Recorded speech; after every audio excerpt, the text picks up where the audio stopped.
Hello students, welcome to आरंभ।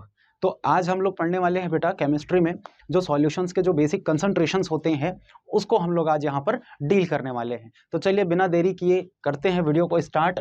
ठीक है, तो सबसे पहले आज हम लोग पढ़ने वाले हैं बेटा मोल के बारे में। ठीक है, मोल क्या होता है तो आप लोग सब ध्यान से समझिएगा कि मोल क्या होता है। मोल जो होता है बेटा वो है हमारा क्या, देखो मोल जो है वो अमाउंट होता है किसी भी सब्सटेंस का, कितना उसमें उतने ही नंबर ऑफ पार्टिकल होते हैं जितना कि कार्बन 12 के आइसोटोप में प्रेजेंट होता है। ठीक है, एक बार और रिपीट कर रहा हूं, ध्यान से समझेंगे ना।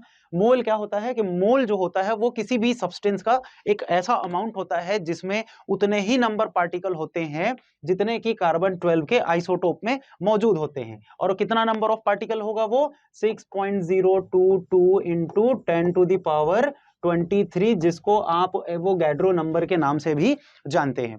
तो यही है मोल। ठीक है, इसको निकालने का सीधा सीधा फॉर्मूला क्या है बेटा, मोल को डिनोट करते हैं स्मॉल एन से। और जो भी आपको सब्सटेंस का मास दिया होता है, यानी जो भी आपका given mass of the substance होगा, जिसको हम लोग क्या कहेंगे बेटा, वेट ऑफ सॉल्यूट। अब देखो सॉल्वेंट के लिए मान लीजिए हम लोग टर्म्स यूज करते हैं ए, तो सॉल्यूट के लिए जो टर्म्स हो जाएगा वो क्या हो जाएगा, बी। तो किसी भी सब्सटेंस या सॉल्यूट के लिए हम बी जो टर्म्स यूज कर रहे हैं, तो डब्ल्यू बी इसका मतलब क्या हो गया, डब्ल्यू बी किसको रिप्रेजेंट कर रहा है, गिवन वेट ऑफ सॉल्यूट को। वहीं अगर मॉलिक्यूलर मास के बारे में बताऊं तो मॉलिक्यूलर मास को हम किससे रिप्रेजेंट करते हैं, कैपिटल एम से। और उसी सब्सटेंस का मॉलिक्यूलर मास निकाल रहे हैं इसीलिए एम बी लेंगे। तो टोटल फॉर्मूला क्या हो गया हमारा, W B divided by M B. ये इस फॉर्मूला से आप किसी भी सब्सटेंस का मोल जो है वो इजीली कैलकुलेट कर सकते हैं। चलिए नेक्स्ट की तरफ चलते हैं। तो नेक्स्ट में हमारा जो आने वाला है वो है हमारा मोलैरिटी। ठीक है, मोलैरिटी होती क्या है ध्यान से समझना आप लोग। ठीक है, मोलैरिटी क्या हो गया, चलो तो मोलैरिटी के बारे में थोड़ा सा देख लेते हैं। मोलैरिटी को दिखाते हैं कैपिटल एम से। सबसे पहली बात तो इसमें क्या कहता है कि the number of moles of solute जो है वो किस में डिसॉल्व हो बेटा, 1 लीटर के सॉल्यूशन में जो है वो डिसॉल्व होता है, तब हम उसको क्या कहते हैं, मोलैरिटी कहते हैं। ध्यान से समझने वाली बात यह है कि यहाँ पर टर्म्स कौन सा यूज हुआ है, मोल का। तो चलिए हम लोग इसका फॉर्मूला बना लेते हैं फटाफट। ठीक है, सबसे पहले तो बात करेंगे बेटा, मान लीजिए डब्ल्यू ग्राम जो सॉल्यूट है वो हमारा किस में डिसॉल्व है, VmL के एक सॉल्यूशन में डिसॉल्व है। कितना ग्राम, WB ग्राम, जो कि VmL में डिसॉल्व है। तो हम उसको लिखेंगे कैसे, टर्म्स को WB डिवाइडेड बाई V। वहीं अगर बात करेंगे, देखिए अगर VmL के लिए इतना ग्राम सब्सटेंस लग रहा है तो हमारा 1000 ml क्यों, क्योंकि मोलैरिटी को हम किस में दिखा रहे हैं बेटा, 1 लीटर के सॉल्यूशन में दिखा रहे हैं।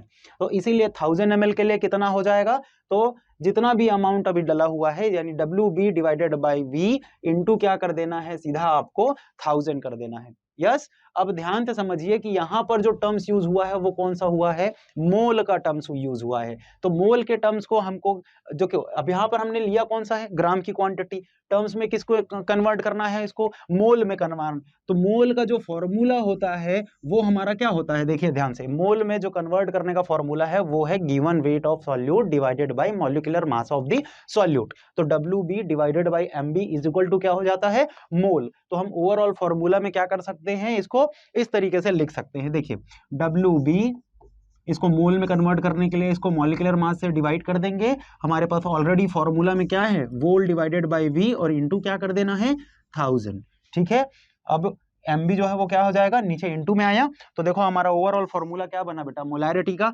मास ऑफ द सॉल्यूट, या जिसको हम क्या कह सकते हैं, गिवन, यहां पर आप लिख सकते हैं given mass of the solute या weight of the solute into 1000 divided by molecular mass या molar mass of the solute into volume V।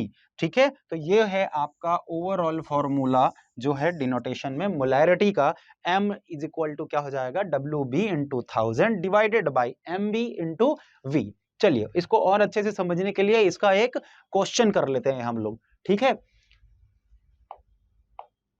तो जैसा कि आप लोग देख पा रहे होंगे यहाँ पे एक क्वेश्चन आ गया है, एग्जाम्पल क्वेश्चन जो है। ठीक है, क्या करना है इस एग्जाम्पल क्वेश्चन में, चलिए इसको डील कर लेते हैं फटाक से।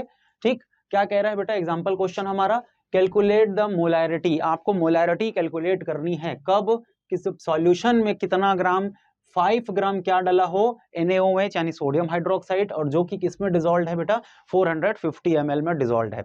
अब हम सबको मालूम है कि मोलैरिटी के फॉर्मूला के लिए हमको 3 चीजों की जरूरत है। कौन कौन सी? पहला तो जो गिवन वेट है, यानी ये 5 ग्राम लिखा हुआ है, देखो हम लोगों ने गिवन वैल्यू निकाल ली 5 ग्राम। दूसरा क्या चीज की जरूरत होगी, वॉल्यूम की जरूरत होगी, तो 450 ml यहाँ पर वॉल्यूम दिया हुआ है, तो हमने वहां भी इसको निकाल लिया। थर्ड जो इंपॉर्टेंट चीज रहती है मॉलिक्यूलर मास की, तो मॉलिक्यूलर मास जो है वो डिपेंड करता है कि सब्सटेंस कौन सा है। तो आप देख सकते हैं यहाँ पर सोडियम हाइड्रोक्साइड लिया हुआ है। सोडियम हाइड्रोक्साइड का मॉलिक्यूलर मास कैसे निकालोगे, तो सोडियम का बेटा मास होता है 23, एक सेकेंड, ठीक है। सोडियम का मॉलिक्यूलर मास कितना हो गया, यहाँ पर सोडियम का मॉलिक्यूलर मास ले लेते हैं 23, ऑक्सीजन का मॉलिक्यूलर मास होता है 16 और हाइड्रोजन का मॉलिक्यूलर मास होता है 1। सो इज इक्वल टू आपके पास टोटल क्या आ जाएगा, 40 is the molecular mass of the sodium hydroxide. बस अब हमारे पास सारी वैल्यूज है यहाँ पर, बस मोलैरिटी के फॉर्मूला में क्या करना है, हमको वैल्यू पुट करना है। मोलैरिटी का फॉर्मूला आप सबको एक बार और मैं बता दे रहा हूँ, क्या होता है formula, WB into 1000 divided by MB into volume. अब देखिए WB कितना दिया हुआ है, 5 ग्राम हमने रख लिया, इंटू क्या कर देना है 1000। उसके बाद मॉलिक्यूलर मास कितना दिया हुआ है 40, जो हमने कैलकुलेट किया अभी, और वॉल्यूम ऑलरेडी हमारे पास गिवन है कितना 450 ml। यस, बस इसको फॉर्मूला को हमने मतलब वैल्यू को जो है वो फॉर्मूला में पुट कर दिया। आप अगर टोटल कैलकुलेट करके देखेंगे तो इतना मोल पर लीटर जो है वो इसकी मोलैरिटी आ जाएगी। कितना आ गया बेटा आंसर, 0.278 जो है मोल पर लीटर जो है इसका आंसर यहां पर आ जाता है। ठीक है, आई होप आप सबको मोलैरिटी जो है वो टर्म समझ में आ गया होगा। चलिए नेक्स्ट स्लाइड की तरफ बढ़ते हैं। ठीक है, तो नेक्स्ट स्लाइड में हमको आप कैलकुलेट करना है बेटा मोलैलिटी। मोलैलिटी क्या होती है, चलिए ध्यान से देख लेते हैं। ठीक है,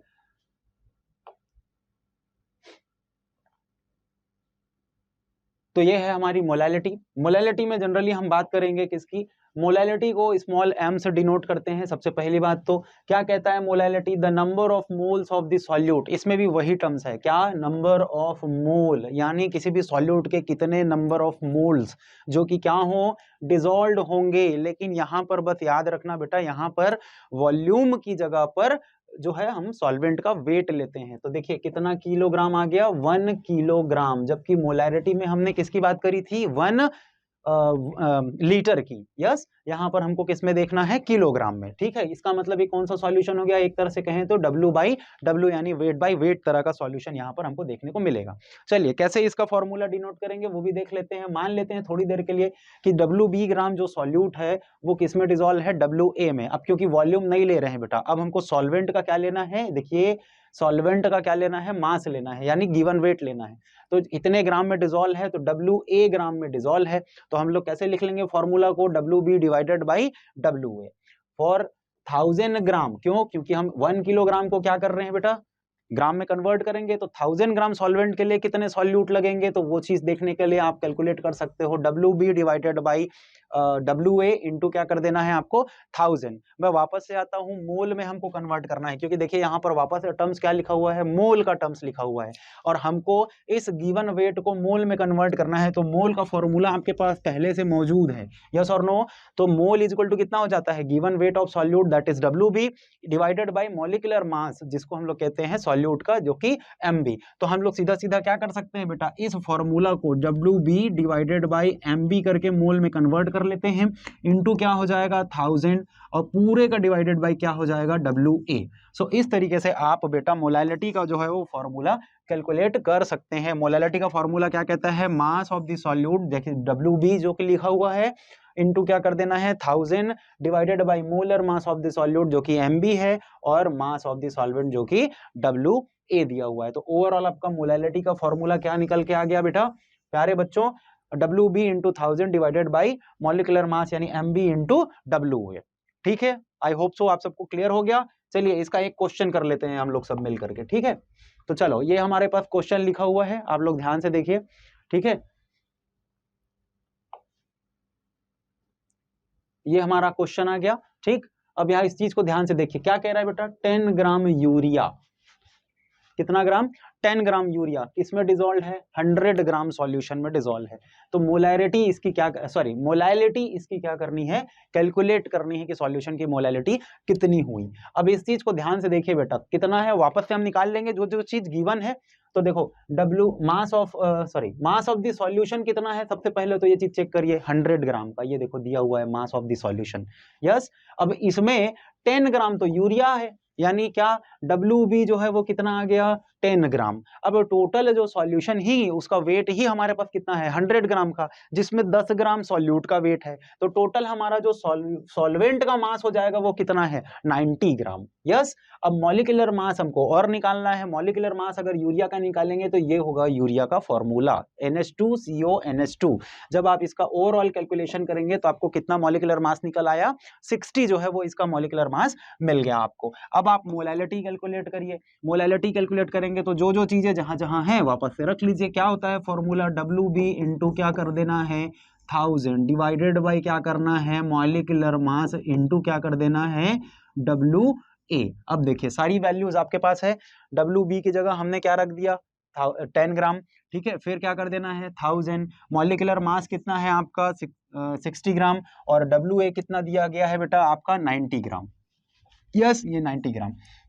इसको पूरा जब सॉल्व कर लेंगे आप लोग तो आपका आंसर आ जाएगा कितना 1.85, और स्मॉल m से ही इसको दिखाते हैं, ठीक है।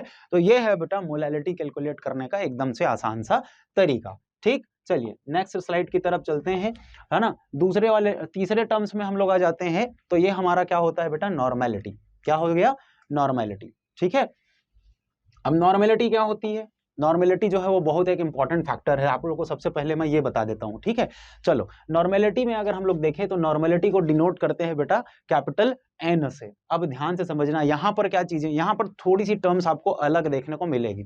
यहां पर ये कहता है कि कितने ग्राम इक्विवेलेंट, है ना, कितने ग्राम इक्विवेलेंट हैं जो 1 लीटर के सॉल्यूशन में डिसॉल्व्ड हैं।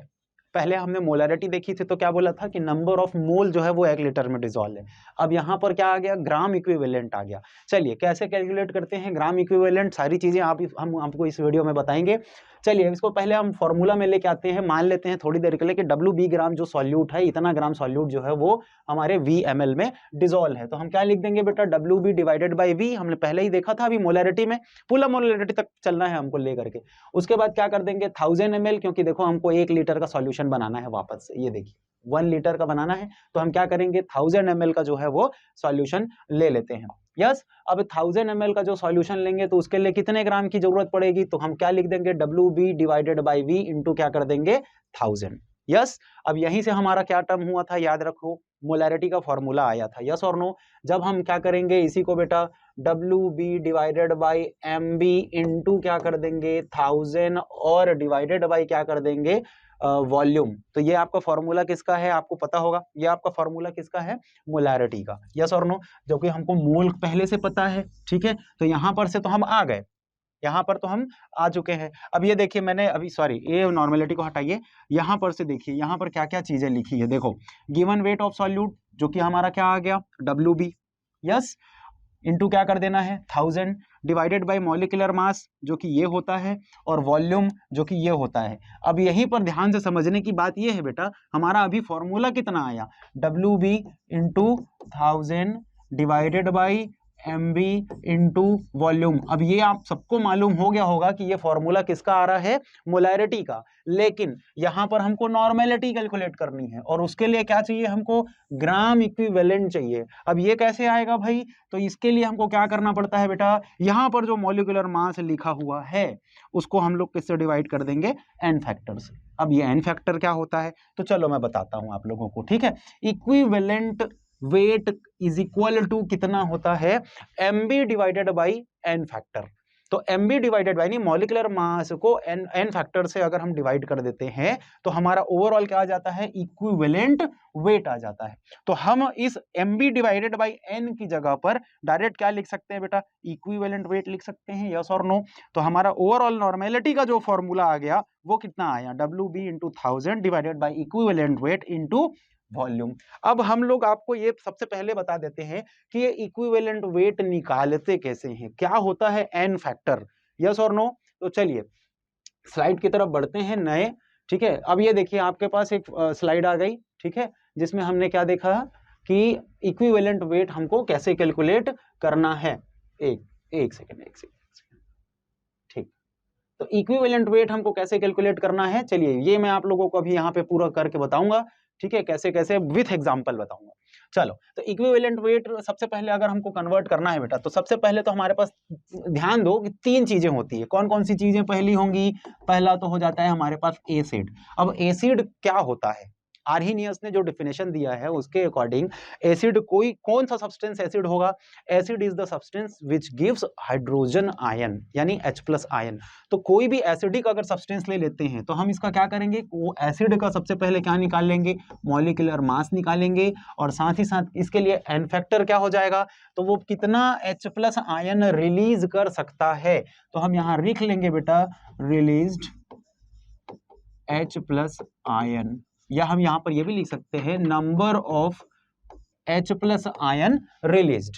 यस, तो number of H+ ion released लिख देने से क्या हो गया हमारा, नंबर ऑफ H+ आयन करें। अब मान लीजिए आप कोई भी एसिड लीजिए, HCl लीजिए, या फिर आप CS3COOH लीजिए, H2SO4 ले लीजिए, तो इसका देखो एन फैक्टर किसका निकलेगा, मैं आपको फटाफट इसको कर बता देता हूं। इसका आप जानते हैं मास 1 है, इसका 35.5 है, तो टोटल मास आपका कितना आ गया 36.5। ये इसका मॉलिक्यूलर मास निकल आया। कितना H+ दे सकता है, एक ही H+ देगा, इसीलिए 1 से डिवाइड करो तो 36.5 इसी का क्या आ गया इक्विवेलेंट वेट। वहीं अगर आप जैसे H2SO4 का देख रहे हैं, ठीक है, तो यहाँ पर इसका मॉलिक्यूलर मास कितना आ गया 98, और इसके लिए H+ आयन, जब भी H2SO4 अगर ब्रेकडाउन होगा तो कैसे होगा 2H+ ion plus SO4 -2। Yes, तो 2H+ आयन आया, इसीलिए इसको 2 से डिवाइड कर दो। यस, इज इक्वल टू क्या आ गया बेटा आपका, ये जो भी आया 49 के समथिंग, ये आपका क्या आ गया इक्विवेलेंट वेट आ गया। ये आपके लिए क्वेश्चन है, इसका जल्दी से इक्विवेलेंट वेट आप कैलकुलेट करिए और कमेंट सेक्शन में लिखिए। ओके, ठीक है, आई होप आप सबने इसको कैलकुलेट कर लिया होगा, ठीक है, जिसका भी आंसर सही हो, ठीक है। चलिए मैं आप लोगों को बता देता हूं, ठीक है, इसका कार्बन का कितना हो गया 12, तो 2 कार्बन है हमारे पास, देख सकते हैं आप, 2 कार्बन का कितना हो जाएगा, सॉरी, ठीक है, पूरा गया 2 कार्बन का। चलिए CH3COOH का हम लोग यहाँ पर क्या देखेंगे, मॉलिक्यूलर मास कैलकुलेट करते हैं। तो हमारे पास 1 और 2 हमारे कार्बन आ गए, तो 12 × 2 कर लेते हैं, 3 हाइड्रोजन है, 1 हाइड्रोजन, तो टोटल 4 हाइड्रोजन हो गए, तो मॉलिक्यूलर मास भी उसका सॉरी जो 4 हो गया उसका एटॉमिक मास। यस, क्योंकि 4 हाइड्रोजन है, हाइड्रोजन का 1 होता है, और 2 हमारे पास क्या रखे हुए हैं ऑक्सीजन, तो 16 एक ऑक्सीजन का होता है, तो हम लोग कर लेते हैं 16 2 जा, ठीक है। तो ये आ जाएगा आपका 24 प्लस आ गया 4 प्लस 16 2 जा 32, तो ये आ जाएगा आपका टोटल 28 प्लस आ गया 32, तो ये हो जाएगा आपका बेटा 60 आया, 60 सबका, ठीक है। अब 60 में से इसको डिवाइड करके देखो तो कितना आएगा बेटा, ये कैसे टूटता है, CH3COO माइनस प्लस क्या हो जाएगा H+, कितने बार दिया, एक ही बार H+ दिया, इसीलिए इसको किससे डिवाइड कर दो 1 से डिवाइड कर दो, तो वही उसका मॉलिक्यूलर मास है, और वही उसका क्या हो जाएगा इक्विवेलेंट वेट हो जाएगा। यस, आई होप आप सबको समझ में आ गया। चलो अब मैं बात करता हूं बेस का इक्विवेलेंट कैसे निकालोगे, तो molecular mass of the solute for base के लिए क्या करेंगे, molecular mass of the solute, और इसके लिए क्या लिखेंगे, जैसे H+ आयन जो था वो किसके लिए था, एसिड के लिए, और बेस के लिए क्या हो जाएगा, तो इसमें हम लिखेंगे number of OH- ion released, ठीक है। तो नंबर ऑफ OH- आयन जितना भी होगा, जैसे एग्जांपल ले लेते हैं हम NaOH को, तो इसमें जो मॉलिक्यूलर मास आएगा तो आप कैलकुलेट कर सकते हो, अभी हमने थोड़ी देर पहले कैलकुलेट किया था, तो कितना आ गया 40, कितना बार देगा Na + OH-, 1 टाइम आया, इसीलिए यही इसका मॉलिक्यूलर मास, और यही इसका क्या हो जाएगा इक्विवेलेंट वेट हो जाएगा। सॉल्ट के लिए सबसे इंपॉर्टेंट बात, सॉल्ट के लिए क्या करना है, ठीक है। चलो सॉल्ट के लिए कैलकुलेट कर लेते हैं फटाक से। तो सॉल्ट के लिए जब कैलकुलेट करेंगे बेटा, तो एक चीज ध्यान से समझिएगा, सॉल्ट के लिए हम लोग कैलकुलेट करने वाले हैं, तो सॉल्ट के लिए हम लोग लिख लेते हैं salt is equal to molecular mass of the solute divided by, किसी भी सॉल्ट में जो नंबर ऑफ पॉजिटिव चार्ज होते हैं या नंबर ऑफ निगेटिव चार्ज जो होते हैं वो इक्वल होते हैं, तो आप या तो नंबर ऑफ पॉजिटिव चार्ज को लीजिए या फिर नंबर ऑफ निगेटिव चार्ज को लीजिए, ठीक है। दोनों इक्वल होते हैं तो दोनों को नहीं लेना है, दोनों में से किसी एक को लेना है। तो मैं यहाँ लिख दे रहा हूँ हूं नंबर ऑफ पॉजिटिव चार्ज और नंबर ऑफ निगेटिव चार्ज। ठीक है, जैसे फॉर एग्जांपल कॉमन ले लेते हैं, सोडियम हाइड्रोक्साइड है, मैग्नीशियम क्लोराइड है। तो जैसे इनका हमको अगर कैलकुलेट करना है तो कैसे करेंगे? चलिए, सोडियम का मॉलिक्यूलर मास, सोडियम का एटॉमिक मास होता है 23 और क्लोरीन का होता है 35.5। तो जैसे ही टोटल आप इनको करोगे तो कितना हो जाएगा? 50, सॉरी, है ना। चलो मैं वापस से लिख दे रहा हूं इसको। सोडियम क्लोराइड का कितना हो गया बेटा? 23 प्लस 35.5 इज इक्वल टू कितना हो गया? 58.5 इसका मॉलिक्यूलर मास आया। Na plus Cl minus. अब देखो, प्लस चार्ज भी वन टाइम है और निगेटिव चार्ज भी वन टाइम है, तो इसको किसी भी एक को लेकर के आप जो है डिवाइड कर दो, तो यही इसका मॉलिक्यूलर मास आया और यही इसका क्या आ गया? इक्विवेलेंट वेट आ गया। ठीक है, वैसे ही अगर मैं बात करूंगा MgCl2 की, तो MgCl2 में मैग्नीशियम का molecular mass, sorry, atomic mass हो गया 24 और क्लोरीन का कितना होता है? अभी लिखा हूं मैं, देखिए 35.5। तो 2 टाइम्स क्लोरीन है, इसीलिए इसका मास क्या हो जाएगा? डबल, यानी 71। ठीक है, तो ये आज आपका आ गया 95। कितने टाइम जाएगा? प्लस 2 टाइम ये जाएगा और ये 2 टाइम माइनस देगा, यानी ये जब ब्रेकडाउन होगा तो ये देगा magnesium plus 2 time Cl minus. तो जब 2 टाइम Cl माइनस दिया तो किससे डिवाइड कर दोगे आप? चाहे पॉजिटिव चार्ज को लीजिए चाहे नेगेटिव चार्ज को लीजिए, इसको 2 से डिवाइड करके आप इसका इजीली इक्विवेलेंट वेट कैलकुलेट कर सकते हैं। ठीक, तो इस तरीके से हम इनका इक्विवेलेंट वेट निकालते हैं, जिसका हमको नॉर्मेलिटी में बहुत यूज होता है। चलिए एक क्वेश्चन कर लेते हैं बेटा इसके लिए। ठीक है, एग्जाम्पल क्वेश्चन देखते हैं फटाक से। ठीक है, तो क्या कह रहा है हमारा क्वेश्चन जो है बेटा? 6.3 ग्राम। देखिए 6.3 ग्राम ऑक्सैलिक एसिड, ऑक्सैलिक एसिड जिसका फॉर्मूला होता है C⋯OH, जिसका इसका स्ट्रक्चरल फॉर्मूला अगर मैं लिखना चाहूं तो ये हो जाएगा C⋯OOH, C⋯OOH। इस तरीके से इसका मॉलिक्यूलर फॉर्मूला होता है। तो 63 ग्राम ऑक्सैलिक एसिड ले लेते हैं, जो कि हाइड्रेटेड क्रिस्टल है, ये चीज हमेशा ध्यान रखना। ठीक है, वाटर का मॉलिक्यूल उसमें मिला हुआ है। इक्विवेलेंट मास आपको निकालने की भी नीड नहीं पड़ेगी, क्वेश्चन में ऑलरेडी दे दिया हुआ है। फिर भी अगर आप इसको निकालना चाहते हो तो आप इसका मॉलिक्यूलर मास कैलकुलेट करिए। जैसे देखिए कार्बन कितने बार है? 2 टाइम्स, तो एक का 12 होता है, तो 2 का कितना ले लिया हमने? 24। ऑक्सीजन 1 2 3 4 टाइम है, तो एक ऑक्सीजन का मास कितना है? 16। तो 4 ऑक्सीजन का मान कितना हो जाएगा? 64 प्लस 2 हमारे पास क्या रह गए? हाइड्रोजन। अब भूलिएगा मत, ये भी मॉलिक्यूलर मास में कैलकुलेट होने वाला है, हाइड्रेटेड है। ठीक है, तो इसमें आपको वाटर का मॉलिक्यूल कितना होता है? वाटर मॉलिक्यूल का फॉर्मूला कितना होता है? 18। यस, तो 18 2 जा क्या कर दोगे? 36। यस, तो ये सब आप टोटल करोगे तो आपको कितना आ जाएगा? ये हो जाएगा आपका 6 और 4 4 8 2 10 और 16, ये 1 6 3 9 1 10 और 2 12, 126। गलत आ रहा है क्या? ठीक है, तो चलिए हम लोग अब नेक्स्ट क्वेश्चन को करते हैं। क्या बोल रहा है? 6.3 ग्राम ऑक्सैलिक एसिड, जो कि फॉर्मूला यहाँ पर दिया हुआ है। इक्विवेलेंट मास जो है वो आपको ऑलरेडी दे दिया गया है, so no need to calculate it. ठीक है, और कैसे कैलकुलेट करना है वो तो मैंने आपको सिखा ही दिया है। ठीक है, किसमें डिजोल्व है? 500 ml में डिजोल्व है। तो क्या बोल रहा है बेटा? नॉर्मेलिटी कैलकुलेट करिए इस सॉल्यूशन की। तो पहले जो दिया हुआ है वो तो हम लोग लिख लेते हैं गिवन में। तो गिवन में क्या दिया है? WB, जो कि 6.3 ग्राम लिखा हुआ है ऑक्सैलिक एसिड का। इक्विवेलेंट मास जो दिया हुआ है वो ऑलरेडी आपके पास है 63। यस, और वॉल्यूम कितना दिया हुआ है? 500 ml। तो नॉर्मेलिटी डायरेक्टली कैलकुलेट करना है तो आप क्या ही करोगे? फॉर्मूला लगा दो, WB × 1000 डिवाइडेड बाई, इसके लिए कौन सा लगता है? इक्विवेलेंट वेट, और इनटू क्या कर दोगे? वॉल्यूम। WB कितना दिया हुआ है? 63 ग्राम। इक्विवेलेंट मास ऑलरेडी आपके पास 63 पड़ा हुआ है, ये 6.3 ग्राम और ये 63 इसका इक्विवेलेंट मास लिखा हुआ है। वॉल्यूम कितना दिया हुआ है? 500 ml। तो जब आप इसको पूरा ओवरऑल कैलकुलेट कर लेते हैं तो आपके पास नॉर्मेलिटी की जो वैल्यू आती है 0.2 N ही इसकी यूनिट है। यस, यानी 0.2 नॉर्मेलिटी, ये है इसका सही आंसर। ठीक है बेटा प्यारे बच्चों, चलिए नेक्स्ट की तरफ चलते हैं। नेक्स्ट में हमको क्या पढ़ना है, हमको पढ़ना है मोल फ्रैक्शन।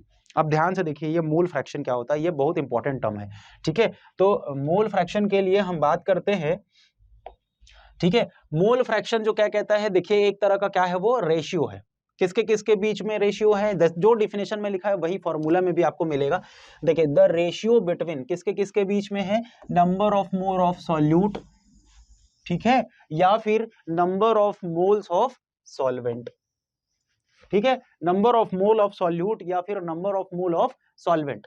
ठीक है, ये और इसको डिवाइड किससे करना है, और किससे करना है, total number of moles of solute and solvent जो कि किस में प्रेजेंट हो, सॉल्यूशन में।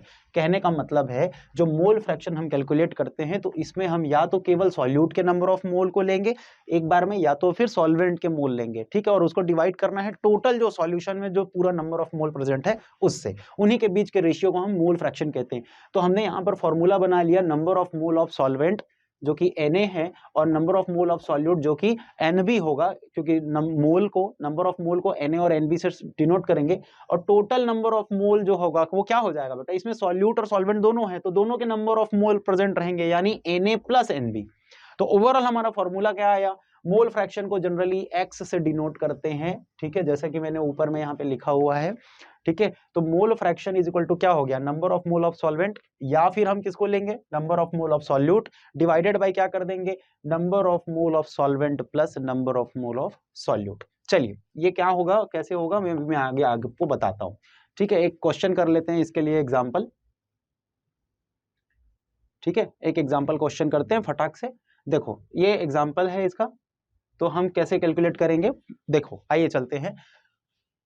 देखो एक क्वेश्चन दिया हुआ है, इसमें दिया हुआ है एक सॉल्यूशन है जिसमें क्या दिया हुआ है बेटा, 25% वाटर है, 25% ही क्या दिया हुआ है, इथाइल अल्कोहल, जिसको हम इथेनॉल के नाम से भी जानते हैं, और 50% पार्ट जो है वो इसमें दे दिया है एसिटिक एसिड। कैसे लिखा हुआ है, बाई मास। अब इन सबको अगर हम टोटल करें तो 100% का एक सॉल्यूशन आ रहा है। अब इसमें कह रहा है कि हर एक कंपोनेंट का, यानी एसिटिक एसिड है, इथाइल अल्कोहल और वाटर, इनका मोल कितना कितना प्रेजेंट है, मोल फ्रैक्शन इनका निकालिए सॉल्यूशन में। तो बहुत सिंपल सवाल है। ठीक है, टोटल हमारा जो सॉल्यूशन का मास है वो कितना लिखा हुआ है, 100 ग्राम। ठीक है, और बाई मास प्रेजेंट है तो 100 का 25% कितना, 25। ठीक है, वैसे ही 50% कितना, 50।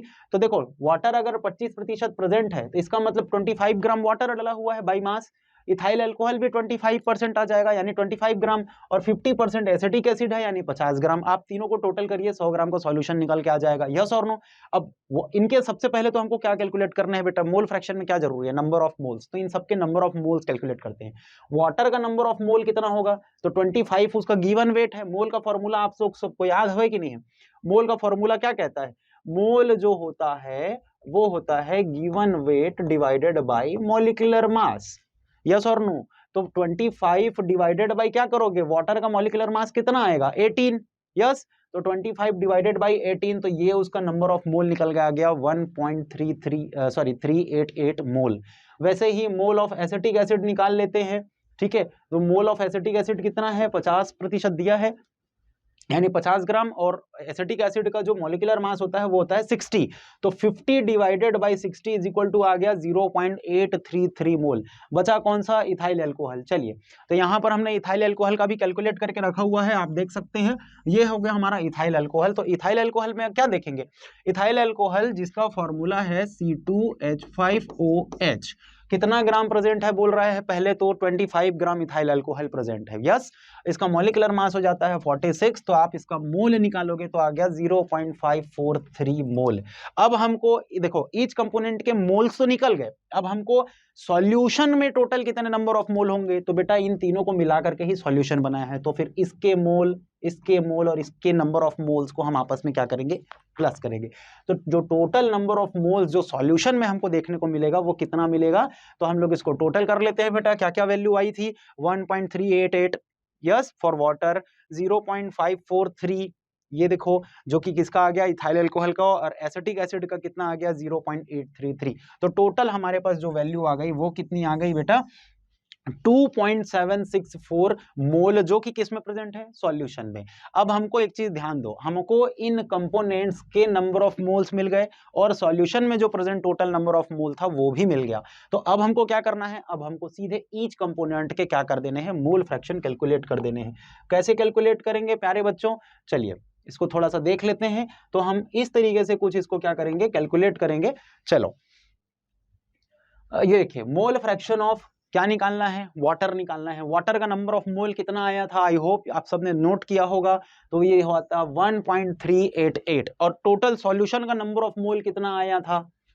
ठीक है, अगर हमारे पास 3 सब्सटेंस है तो हम इसको XA, XB और XC इस तरीके से हम इसको डिनोट करके ले सकते हैं। यस, ठीक है, आप चाहें तो मोल फ्रैक्शन ऑफ ये भी लिख सकते हैं और चाहे आप ABC के टर्म्स में भी इसको डिनोट कर सकते हैं। तो पहले का तो नंबर ऑफ मोल आ गया, देखिए 1.338 divided by 2.764 is equal to कितना आ गया, मोल फ्रैक्शन 0.502। ये किसके लिए आया, वाटर के लिए। नेक्स्ट इथाइल अल्कोहल के लिए कन्वर्ट करना है तो क्या करेंगे, 0.543 divided by total number of mole of solution 0.764। तो ये जो आ गया आपका कितना, 0.196 नंबर ऑफ मोल से यहाँ पे आ गया।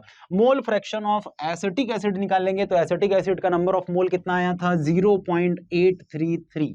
यस, डिवाइडेड बाई सॉल्यूशन के नंबर ऑफ मोल जो कि कितना है, 2.764। तो इसको आप टोटल करेंगे तो आ गया आपका 0.302। ये है number of mole fractions of each component. तो आई होप आप सबको ये चीजें बहुत अच्छे से समझ में आ गई होगी। अगर नहीं तो इस वीडियो को एक बार और रिपीट करके बहुत अच्छे से समझ लीजिएगा। Thank you so much for watching, thank you so much for listening me guys, have a wonderful day, take care.